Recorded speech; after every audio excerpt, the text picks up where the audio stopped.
Peace, loves. Lanexa here with the tutorial today on how to do jumbo long faux locks on little locks. As you see, my hair is short and I'm just kind of ready to do something different to it. So we're gonna go ahead and get started with a new hairstyle as my locks grow. Wanted to make sure I did something that was healthy and wasn't gonna break my hair off, which is why I decided to do the method the way I did, which was separating them with rubber bands and doing it how I did. So yeah. First, I started off using Xpression's Natural Kinky Twist hair. I believe I got about 6 or 8 packs. And honestly, what I did was just take the hair with the little rubber band and slide it through there. And I didn't go get no super strong rubber bands because I know that rubber bands do cause breakage. And we don't want any breakage in the locks. So I'm just gonna go ahead and take my time and, feed the hair, do my hair.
So as you can see, I am wrapping the hair. I started off at the top, kind of gave it a nice little overlay between the lock and the hair so that it would hold itself still. And I'm just wrapping all the way down, giving it a couple of pulls here and there just to give it a rugged look because I am not a fan of the most neatest locks. I do like mine to have a little bit of flair to them. So you may see me pulling here and there. That's just to make it look more like a lock. And as I am coming to the end, I'm kind of just taking little pieces of hair and alternating it through different pieces to kind of get them to stay together. I personally don't use any type of glues or anything to seal my ends. I like to just take it and make it as rugged as possible. Just taking the pieces of little hairs and mixing them in between to get them to stay together.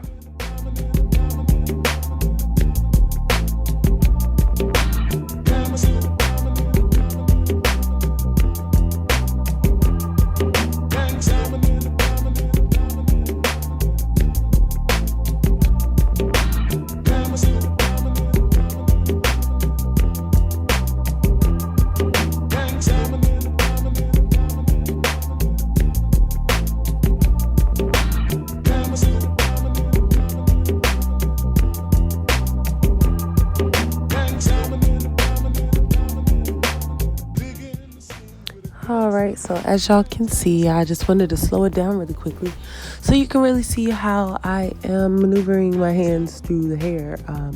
As you see, I have little spaces in between. That's helping me get that not so neat look, but still keeping it together. And by together, I mean like not fall apart and not be baggy and loose.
And there we have it, you guys, a whole head of locks done. At the end, always, before I dip my hair, I always like to sage my hair, just because I know that there's different products and chemicals that are used in the making of hair, and I just don't want none of that a part of me. So yeah, go ahead and do that. I want to thank you personally for taking a second and looking at this video. This was my first hair tutorial video, so it's a lot of room for improvement, but nonetheless, if you like this, please be sure to give it a thumbs up and subscribe, comment something uplifting or positive, anything you want to see, whether it be on my locks or anything like that. Just let me know. I look forward to doing more videos because I love my little locks and I love changing up my look. I will put a link below of everything that you need to do this style. Just make sure you subscribe and tell somebody else about this video. And until next time, you guys, be sure to take care of yourself. Do something once a day that makes you feel good. And remember to be love. Until next time, signing out.